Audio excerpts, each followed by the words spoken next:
అందరికీ నమస్కారం. సాయి న్యూస్కి స్వాగతం. ఇప్పుడే అందిన వార్త. ఉద్యోగులకు గుడ్ న్యూస్. రిటైర్మెంట్ వయసు పెంపు. దీనికి సంబంధించిన కంప్లీట్ డీటెయిల్స్ అయితే ఈ వీడియోలో చెప్పడం జరిగింది. వీడియోని పూర్తిగా చూడండి, అప్పుడే మీకు పూర్తి సమాచారం అనేది తెలుస్తుంది. అలాగే ఇప్పటి వరకు మన ఛానల్ ఎవరైతే సబ్స్క్రైబ్ చేసుకోలేదో దయచేసి సబ్స్క్రైబ్ చేసుకోండి. సబ్స్క్రైబ్ చేసుకోవడం వల్ల ప్రభుత్వం నుంచి వచ్చే ముఖ్యమైన అప్డేట్స్ అన్ని నోటిఫికేషన్ రూపంలో ముందుగానే మీకు తెలియజేయడం జరుగుతుంది. అదేవిధంగా లైక్ చేయడం మాత్రం మర్చిపోకండి. లేట్ చేయకుండా వివరాల్లోకి అయితే వెళ్ళిపోదాం. ఇటీవల కొద్ది రోజులుగా కేంద్ర ప్రభుత్వ ఉద్యోగుల రిటైర్మెంట్ వయసు పెంచారనే వార్త వైరల్ అవుతుంది. సోషల్ మీడియాలో ఇదే చర్చ నడుస్తుంది.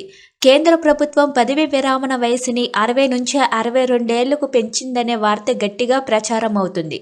అంటే ప్రభుత్వ ఉద్యోగులకు మరో 2 ఏళ్లు సర్వీసు పెరగనుంది.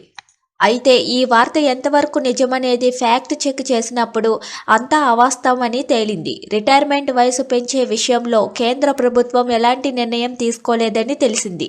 రిటైర్మెంట్ వయసు పెంచారంటూ సోషల్ మీడియాలో జరుగుతున్న ప్రచారం అవాస్తవమని తేలింది.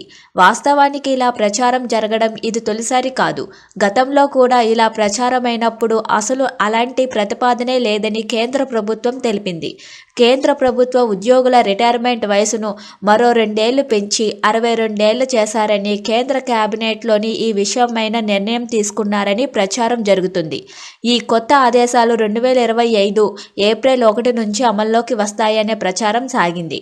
అందరూ కేంద్ర ప్రభుత్వ ఉద్యోగులకు ఇది వర్తిస్తుందని అందులో ఉంది. అయితే ప్రెస్ ఇన్ఫర్మేషన్ బ్యూరో ఇదంతా తప్పుడు ప్రచారం అని కొట్టిపారేసింది.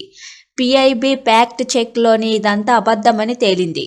కేంద్ర ప్రభుత్వ ఉద్యోగుల రిటైర్మెంట్ వయసు 62 ఏళ్లకు పెంచారంటూ వస్తున్న వార్తలు ఫేక్ అని తేలిపోయింది.